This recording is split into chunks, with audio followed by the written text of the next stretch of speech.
आज हम बात करेंगे एप्लीकेशन की, applications of electrochemical series. Electrochemical series की एप्लीकेशन के बारे में बात करने जा रहे हैं। यहाँ पर हम फर्स्ट एप्लीकेशन को डिस्कस करेंगे। इलेक्ट्रोकेमिकल सीरीज़ की फर्स्ट एप्लीकेशन को डिस्कस करने जा रहे हैं। ये है जी prediction of feasibility of a chemical reaction. Feasibility का मतलब क्या है? रिएक्शन होगा या नहीं है, होगा, मुमकिन है या नहीं है, रिएक्शन मुमकिन है या नहीं है, ठीक है ना। पीछे मैंने एक फार्मूला पढ़ाया था। पीछे मैंने एक फार्मूला पढ़ाया था। पीछे मैंने एक फार्मूला पढ़ाया था, ये वाला, standard cell is equal to reduction फिर plus standard oxidation potential, standard oxidation potential और स्टैंडर्ड रिडक्शन पोटेंशियल, ठीक है ना। समझ आ गई आपको? ये मैंने फार्मूला पढ़ाया था। अगर तो स्टैंडर्ड रिडक्शन पोटेंशियल और स्टैंडर्ड ऑक्सीडेशन पोटेंशियल का सम की वैल्यू पॉजिटिव आती है तो रिएक्शन मुमकिन है। अगर तो स्टैंडर्ड रिडक्शन पोटेंशियल और स्टैंडर्ड ऑक्सीडेशन पोटेंशियल के सम की वैल्यू नेगेटिव में आती है तो reaction is not possible. Reaction possible होगा, रिएक्शन क्या होगा? पॉसिबल होगा। अगर तो ई नॉट सेल की वैल्यू यहाँ पर नेगेटिव में आती है तो रिएक्शन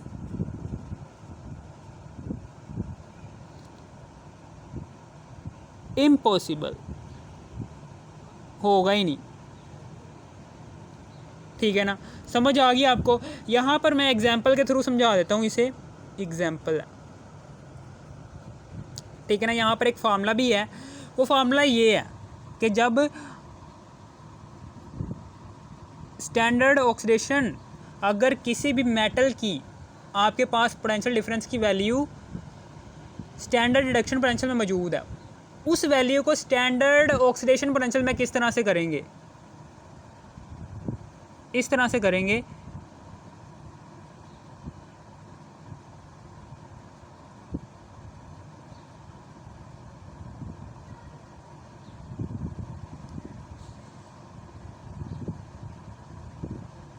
स्टैंडर्ड रिडक्शन पोटेंशियल की वैल्यू को यहाँ पर दर्ज करेंगे, माइनस से मल्टीप्लाई करने के बाद हमारे पास उस मेटल की अब जो सी वैल्यू आएगी वो स्टैंडर्ड ऑक्सीडेशन पोटेंशियल में आएगी, ठीक है ना। समझ आ गई आपको? अब फिर उसके बाद यहाँ पर एग्जाम्पल के थ्रू अब हम समझने की कोशिश करेंगे। यहाँ पर जिंक का ऑक्सीडेशन नंबर है जी 0, यहाँ पर जिंक का ऑक्सीडेशन नंबर है जी +2, यहाँ पर कॉपर का ऑक्सीडेशन नंबर क्या है? +2, यहाँ पर कॉपर का ऑक्सीडेशन नंबर क्या है? 0 है। अब यहाँ पर क्या हो रहा है? जिंक 2 इलेक्ट्रॉन को खारिज करने के बाद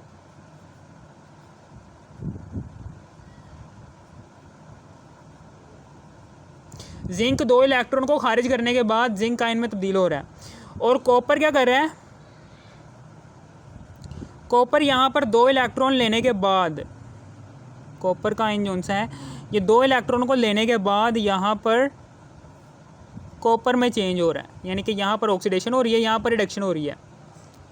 हमारे पास रिडक्शन की वैल्यू है, कॉपर की रिडक्शन की वैल्यू मौजूद है,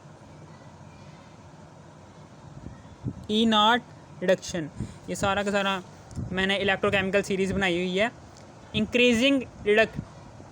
इंक्रीजिंग स्टैंडर्ड ऑक्सीडेशन पोटेंशियल के ऊपर, ये मेटल, ठीक है ना, ये मेटल की इलेक्ट्रोकेमिकल सीरीज़ मैंने यहाँ पर बनाई है। यहाँ पर मैंने मेटल की इलेक्ट्रोकेमिकल सीरीज़ बनाई हुई है according to increasing standard reduction potential के ऊपर, ठीक है ना। समझ आ गई? रिडक्शन पोटेंशियल के ऊपर मैंने सारी की सारी सीरीज़ बनाई हुई है। अब हम यहाँ पर सेल लिखेंगे, यहाँ पर ऑक्सीडेशन हो रही है, यहाँ पर रिडक्शन हो रही है ना, तो यहाँ पर रिडक्शन करेंगे। यहाँ पर रिडक्शन करेंगे। रिडक्शन की वैल्यू क्या है? कॉपर की रिडक्शन की वैल्यू यहाँ पर क्या है? यहाँ पर कॉपर +2 में तब्दील, कॉपर +2 जो सा है वो 2 इलेक्ट्रॉन लेकर कॉपर में चेंज हो रहा है। यहाँ पर इसकी बात हो रही है, कॉपर +2 की, कॉपर +2 किधर गया है, ये है कॉपर +2, इसकी वैल्यू है जी +0.34 +0.34। इसी तरीके से यहाँ पर जिंक की जो सी ऑक्सीडेशन की पोटेंशियल की वैल्यू जो से है, यहाँ पर जिंक की ऑक्सीडेशन पोटेंशियल की वैल्यू हमने कैलकुलेट करनी है।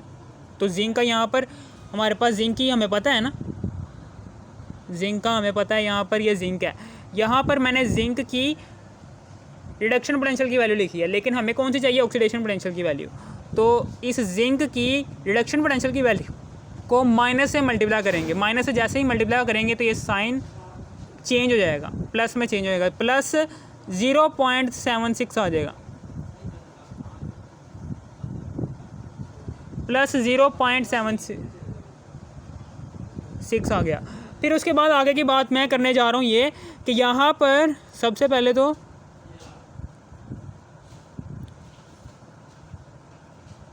सेल, यहाँ पर हम सारी की सारी वैल्यूज़ को दर्ज करेंगे।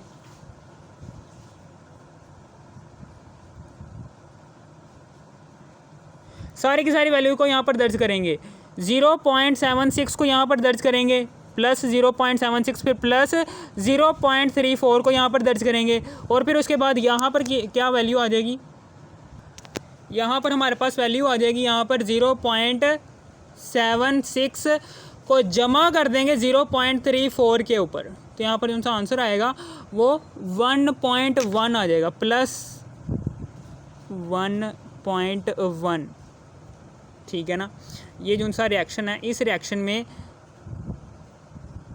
E0 सेल की वैल्यू जो सा है वो आ रही है प्लस में। इसका मतलब क्या है कि ये रिएक्शन पॉसिबल है इलेक्ट्रोकेमिकल सेल के अंदर। जब आप ये रिएक्शन करवाओगे ना, वो रिएक्शन हो जाएगा। ठीक है ना। अब हम इस रिएक्शन की बात करते हैं, ये रिएक्शन होगा या नहीं होगा। ठीक है ना। इस रिएक्शन की बात करते हैं। यहाँ पर कॉपर की ऑक्सीडेशन स्टेट है जी 0, यहाँ पर जिंक की ऑक्सीडेशन स्टेट है जी +2, लेकिन यहाँ पर जिंक की ऑक्सीडेशन 0 हो गई है ऑक्सीडेशन स्टेट। आपको पता है अगर कोई भी मेटल खाली पड़ी हो ना, वहाँ पर उसका ऑक्सीडेशन स्टेट का नंबर जो सा होगा वो 0 होगा। और कॉपर की ऑक्सीडेशन स्टेट यहाँ पर क्या है, +2 है। ठीक है ना।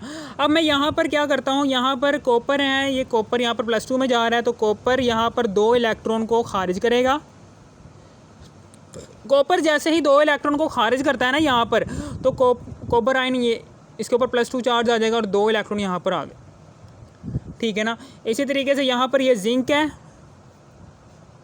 जिंक +2 है, ये 2 इलेक्ट्रॉन को जैसे ही इसने हासिल करेगा तो ये जिंक इस तरह से चेंज हो जाएगा इसमें। ठीक है ना, इसमें चेंज हो जाएगा। अब हम यहाँ पर क्या करेंगे, कॉपर 2 इलेक्ट्रॉन रिलीज कर कॉपर आयन में तब्दील हो रहा है और जिंक 2 इलेक्ट्रॉन लेकर खाली जिंक मेटल बना रहा है। अब हम यहाँ पर क्या करेंगे, यहाँ पर अब हम एक और बात यहाँ पर मैं करने जा रहा हूँ कि यहाँ पर क्या हो रही है, यहाँ पर ऑक्सीडेशन हो रही है। यहाँ पर क्या हो रही है, चूँकि इलेक्ट्रॉन को खारिज किया जा रहा है ना, इलेक्ट्रॉन को खारिज किया जा रहा है, तो यहाँ पर क्या हो रही है, यहाँ पर ऑक्सीडेशन हो रही है। यहाँ पर क्या हो रही है, यहाँ पर ऑक्सीडेशन हो रही है। यहाँ पर क्या हो रही है, यहाँ पर ऑक्सीडेशन हो रही है। तो यहाँ पर कॉपर की जो सी ऑक्सीडेशन की वैल्यू हमें पता नहीं है, रिडक्शन की वैल्यू पता है हमें कॉपर की। कॉपर कहाँ पर है, कॉपर +2 वाला है ना, +2 वाला है कॉपर, तो ये इसकी वैल्यू है +0.34।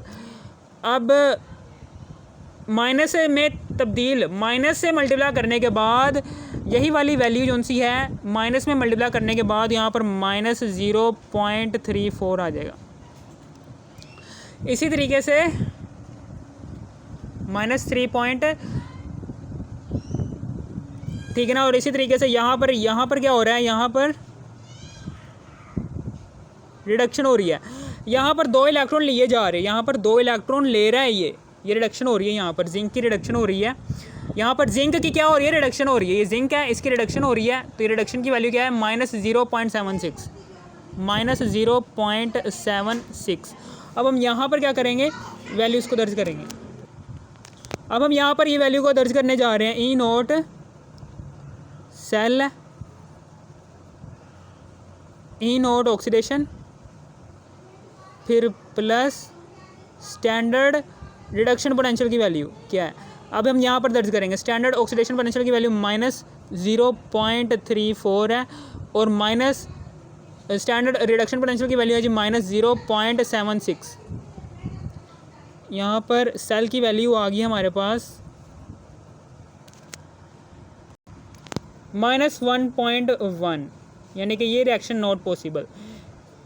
यहाँ पर स्टैंडर्ड ऑक्सीडेशन पोटेंशियल और स्टैंडर्ड रिडक्शन पोटेंशियल के सम की वैल्यू माइनस में आ रही है इस रिएक्शन की, इस रिएक्शन की, यानी कि ये जो सा रिएक्शन होगा ये इलेक्ट्रोकेमिकल सेल में नहीं होगा, ठीक है ना। इलेक्ट्रोकेमिकल सेल में ये वाला रिएक्शन पॉसिबल नहीं है, इम्पॉसिबल है, और ये वाला रिएक्शन जो सा है ये पॉसिबल है, ठीक है ना। ये पहली एप्लीकेशन थी। दूसरी वाली वीडियो में मैं दूसरी एप्लीकेशन की बात करूँगा, ठीक है ना। अगर आपको इस वीडियो की ज़रा सी भी थोड़ी सी भी समझ आ गई, इस वीडियो को कर दो लाइक और सब्सक्राइब और शेयर भी कर दें। Thanks for watching.